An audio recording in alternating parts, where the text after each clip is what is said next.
Hello folks, my name is David Edgar, I'm the host of Heart and Hand the Rangers podcast, and I'm joining you tonight after Rangers defeated Hearts by a 0-0 at Tynecastle.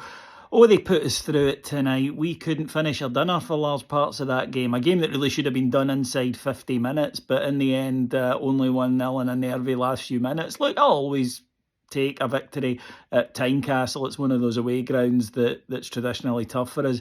But tonight, I thought that the game itself for the first half hour was really lacking in quality. Both sides giving the ball away constantly. We didn't have any control in the middle of the park. And then out of kind of nowhere, a real bit of quality gave us the lead. We could have been one down before that. A good move by Hearts, to be fair, ends with a great save by Jack Butland and then a pretty remarkable goal line clearance by Tav.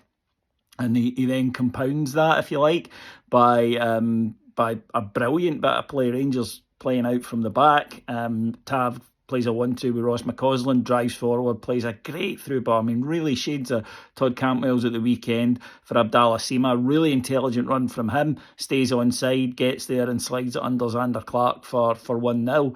And it should have been 2-0 just before half-time. Danilo, who had a bad night in front of goal, misses a sitter. He should have taken it first time. He takes a touch and the touch is fine, but then get your head up and look, don't just kick it in the direction you're facing. And 2-0, the game would have been done. Start of the second half, another chance, bad mistake by Clark, drops the ball. Again, Danilo's shot is blocked on the line when he really should have scored.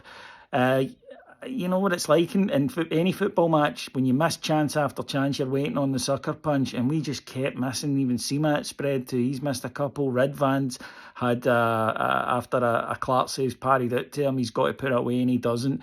And you're just waiting on the sucker punch, and it nearly came when Hearts forced a bit of pressure towards the end.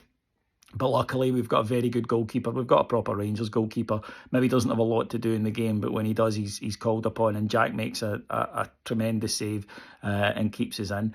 So, look, we're not suddenly going to turn into a great team because it's not a great squad. That's the issue. For me, it's about getting through this January period with victories. That should have been a comfortable victory tonight. We need a striker because the manager looks at the bench tonight. He's got Dessers and a half-fit, quarter-fit Ruth to put on. There are no options.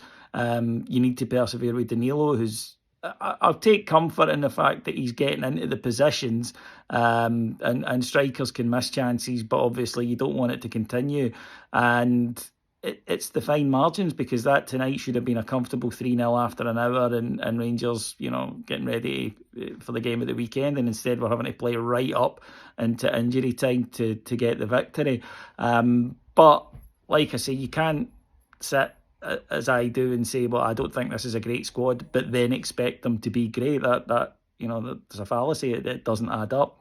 But even so, the manager will be telling the players, you've got to be more clinical in those circumstances. But it's a victory. If we get a victory at the weekend against Dundee at home, and we certainly should, you would expect that sets us up for Betis in the cup final. And at the moment, it's game by game. Keep winning these games, get through to January, then you can maybe start to reshape the squad a bit. I don't think we expect radical changes, but you can reshape it a bit and the manager can get time on the training pitch with them, and that's what we want. So, they put us through it tonight. More than it needed to be, Rangers. Take your chances. Do that, and life will be simpler for all of us. Right, thanks for listening to me, folks. I'll be back on Saturday after the match with Dundee from the Rangers press room. So until then, have a fabulous end of the week, and I'll speak to you then. Take care, everybody. Bye-bye.